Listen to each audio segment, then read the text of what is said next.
Assalamualaikum warahmatullahi wabarakatuh. Kali ini saya akan menganalisis keterkaitan antara sistem ekonomi dan sistem administrasi negara. Ya, langsung saja. Yang pertama yaitu sistem ekonomi. Sistem ekonomi merupakan bagian dari sistem sosial yang menentukan jawaban atas pertanyaan what, how, dan for whom. What, apa barang dan jasa yang akan dihasilkan, kemudian how, bagaimana cara menghasilkannya, dan for whom, untuk siapa barang tersebut dihasilkan. Pengertian lainnya yaitu sistem ekonomi merupakan suatu kumpulan dari mekanisme dan lembaga ekonomi yang ada di masyarakat dalam melaksanakan aktivitas ekonominya. Beberapa aktivitas ekonominya meliputi produksi, konsumsi, dan distribusi. Selanjutnya, administrasi negara. Administrasi negara adalah sarana dalam rangka usaha pencapaian tujuan negara, yaitu menciptakan kemakmuran dan keadilan sosial bagi seluruh rakyat. Administrasi negara memiliki beberapa peranan. Yang pertama yaitu peranan administrasi negara sebagai stabilisator masyarakat. Yang kedua, peranan administrasi negara sebagai perubahan sosial. Yang ketiga, ada peranan administrasi negara sebagai kunci masyarakat modern. Hubungan antara ilmu administrasi dan ilmu ekonomi. Antara ilmu administrasi dengan ilmu ekonomi mempunyai hubungan yang sangat erat, saling melengkapi, dan bahkan saling tumpang tindih antara yang satu dengan yang lainnya. Dalam segi prinsip, antara ekonomi dan administrasi mempunyai prinsip yang sama, yaitu berkaitan dengan efisiensi dan efektivitas. Administrasi bisa menjadi alat ekonomi untuk mencapai sasaran yang diinginkan. Demikian sebaliknya, ekonomi dapat digunakan sebagai alat administrasi dalam mencapai tujuan yang direncanakan. Hal yang mempererat hubungan antara administrasi dengan ekonomi adalah penelaahan terhadap lembaga-lembaga ekonomi atau organisasi perusahaan seperti firma, PT, CV, Perum, Perjan, dan lainnya. Kemudian, pengaruh ekonomi terhadap administrasi negara. Administrasi negara bagi negara-negara yang berkembang, termasuk Indonesia, merupakan roda pembangunan nasional. Pembangunan nasional yang dilaksanakan secara bertahap dan berencana memerlukan suatu badan perencana yang dilengkapi dengan seperangkat administrasi negara. Faktor-faktor ekonomi, khususnya pembangunan ekonomi, memerlukan penanaman modal dalam negeri dan asing. Hal tersebut membawa dampak bagi administrasi negara. Kemudian, pengaruh administrasi negara terhadap ekonomi. Yang pertama ada anggaran belanja dan pendapatan negara. Anggaran merupakan alat untuk mengendalikan administrasi yang utama, tetapi juga merupakan faktor utama dalam pengendalian sistem ekonomi. Yang kedua ada kebijakan penanaman modal. Hal ini berkaitan dengan modal asing yang dibawa oleh investor dan menjadi hal yang penting sebagai alat untuk mengintegrasikan ekonomi global.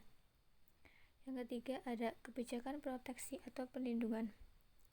Kebijakan ini merupakan kebijakan pemerintah untuk melindungi industri dalam negeri yang sedang tumbuh atau infant industry, dan melindungi perusahaan baru dari perusahaan-perusahaan dari persaingan yang tidak adil, juga melindungi dari persaingan barang-barang impor. Kemudian yang keempat ada kebijakan di bidang ekspor. Kebijakan ekspor, hal ini berkaitan dengan yang pertama ada pemberian premi atau subsidi yang diberikan kepada badan usaha yang melakukan ekspor. Yang kedua ada diskriminasi harga, yaitu penetapan harga yang berada di setiap negara. Dalam penetapan harga tentunya berbeda-beda. Yang ketiga ada politik dagang bebas, yaitu pemerintah memberikan kebebasan pada pelaku ekonomi dalam perdagangan. Yang keempat ada dumping, yaitu penetapan harga barang ekspor lebih murah dibanding di dalam negeri. Selanjutnya, antara administrasi dan ekonomi memiliki pengaruh langsung maupun pengaruh tidak langsung. Yang pertama, pengaruh langsung, yaitu ada konsep komoditi, yaitu tenaga kerja dianggap sebagai komoditis atau barang dagangan yang harganya berupa gaji atau upah. Jadi tidak hanya bagi para pekerja pabrik atau buruh swasta, namun pegawai pemerintah dianggap sebagai pihak-pihak yang menjual tenaganya. Yang kedua ada konsep kebebasan memilih. Dalam administrasi negara, yaitu berkaitan dengan administrasi pegawai, pegawai menjual jasa-jasanya untuk mendapatkan pembayaran yang terbaik. Dalam konsep ini berarti terjadi dehumanisasi hubungan kerja, dan pada prinsipnya diterima dalam administrasi negara. Setiap dinas atau pemerintah melakukan ujian-ujian berusaha mendapatkan tenaga kerja yang terbaik untuk mengisi posisi yang ada tanpa menghiraukan latar belakang sosial, keluarga, dan agama. Kemudian yang ketiga ada konsep kebebasan kontrak. Kontrak itu memuat tentang jangka waktu berlakunya dan berakhirnya apabila syarat tidak terpenuhi terhadap barang dan jasa. Dasar-dasar kontrak ini diperlukan juga bagi hubungan kerja antara pegawai dan dinas. Namun, dalam dinas militer, sifat kontrak dan hubungan kerja kurang tampak, terlebih lagi saat masa perang. Selanjutnya yaitu pengaruh tidak langsung. Ekonomi yang semakin berkembang dengan titik berkegiatan pada industri, perdagangan, dan jasa-jasa memerlukan campur tangan dari administrasi negara. Campur tangan tersebut antara lain berupa pengawasan proses industri berkaitan dengan keselamatan para pekerja dan pegawai.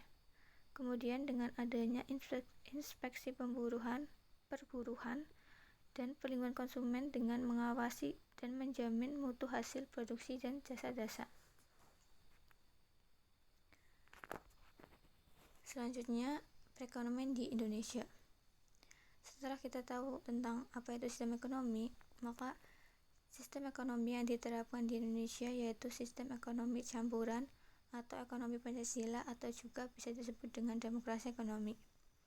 Karakteristik dari sistem ekonomi Indonesia yang pertama yaitu pemilikan barang konsumsi bebas terkendali. Yang kedua ada hak milik faktor produksi di tangan negara, koperasi dan swasta. Yang ketiga adanya intervensi pemerintah dalam mempengaruhi mekanisme pasar. Yang keempat ada insentif berkaitan dengan material dan moral. Selanjutnya, berdasarkan data dari Kementerian Keuangan dalam Badan Kebijakan Fiskal, pertumbuhan perekonomian di Indonesia pada triwulan 1 tahun 2019 mencapai 5,7%. Hal ini menunjukkan bahwa di tengah berbagai tantangan eksternal, stabilitas ekonomi di Indonesia masih terjaga. Administrasi fiskal atau perpajakan di Indonesia sendiri menjadi telahan dari ilmu ekonomi dan juga administrasi. Pada sisi fiskal, kinerja APBN per Mei 2019 sendiri masih menunjukkan tren capaian yang baik, walaupun pertumbuhannya tidak setinggi tahun sebelumnya. Menurut Kemenkeu BKF tahun 2019. Dan realisasinya yaitu terkait dengan realisasi pendapatan negara per Mei tahun 2019 masih mampu tumbuh sebesar 6,2%, walau saat ini perekonomian global sedang kurang baik. Sedangkan realisasi belanja negara juga tetap tumbuh tinggi, serta pembiayaan anggaran terus melanjutkan tren penurunan.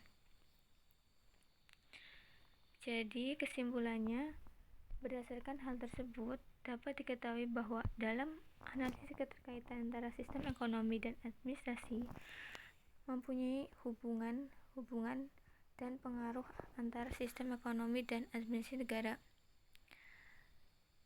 Kemudian, administrasi fiskal atau perpajakan menjadi telahan dari ilmu ekonomi dan administrasi, Dalam hal ini, antara administrasi dan ekonomi saling mengisi, saling melengkapi, dan saling membantu.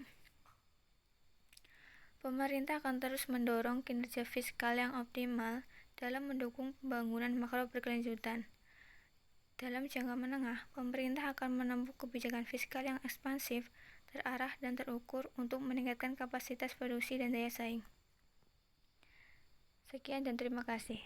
Mohon maaf apabila banyak kata-kata yang salah. Wassalamualaikum warahmatullahi wabarakatuh.